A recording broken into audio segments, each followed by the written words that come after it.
Forward.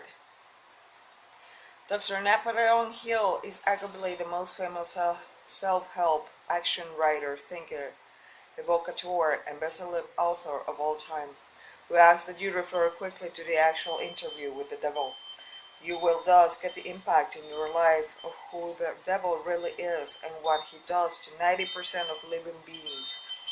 According to the devil himself, a thought stimulator, he quickly starts the book's journey, taking us through his life and what was meaningful, a life-changing to him.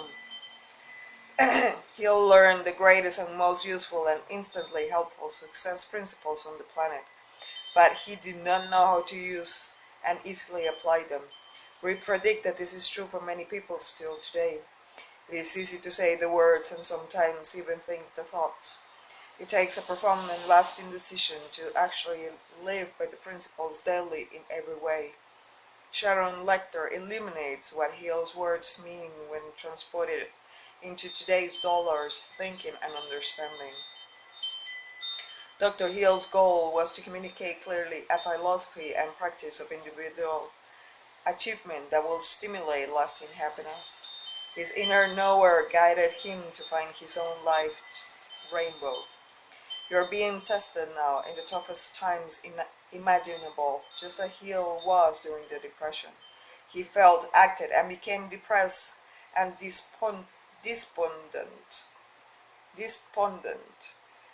An attitude that was deleterious to his very beingness, just as it is to you and your wellness.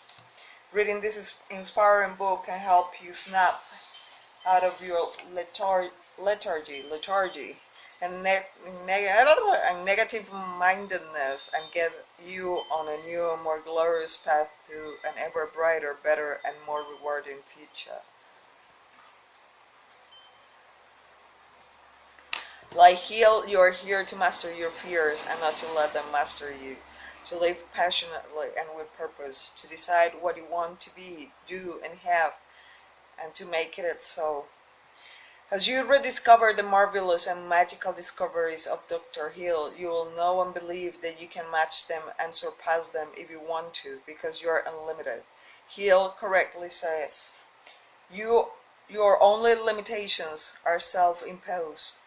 This book will help you be aware that you can achieve your breakthroughs using all that he learned by interviewing the 500 greatest living achievers.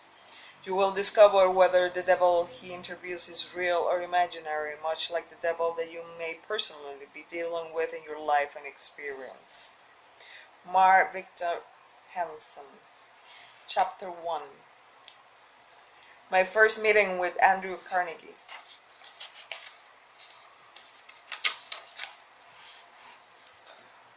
For more than a quarter of a century, my major purpose has been that of isolating and organizing into a philosophy of achievement that causes both failure and success, with the object of being helpful to others who have neither the inclination nor the opportunity to engage in this form of research. My labor began in 1908 as the result of an interview that I had with the late Andrew Carnegie. I frankly told Mr. Carnegie that I wished to enter law school and that I had conceived the idea of paying my way through high school by interviewing successful men and women, finding out how they came by their success, and writing stories of my discoveries for magazines. At the end of our first visit, Mr. Carnegie asked whether or not I possessed enough courage to carry out a suggestion he wished to offer me.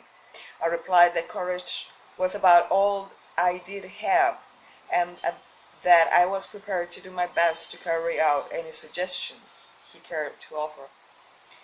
He then said, "Your idea of writing stories about men and women who are successful is commendable,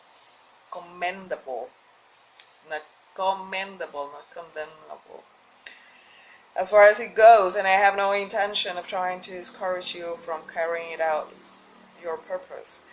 But I must tell you that if you wish to be of enduring service, not only of those now living, but to prosperity as well, you can do so if you will take the time to organize all of the causes of failure as well as well as all the causes of success.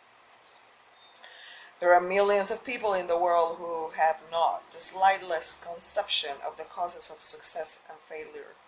The schools and colleges teach practically everything except the principles of individual achievement. They require young men and women to spend from 4 to 8 years acquiring abstract knowledge, but do not teach them what to do with this knowledge after they get it.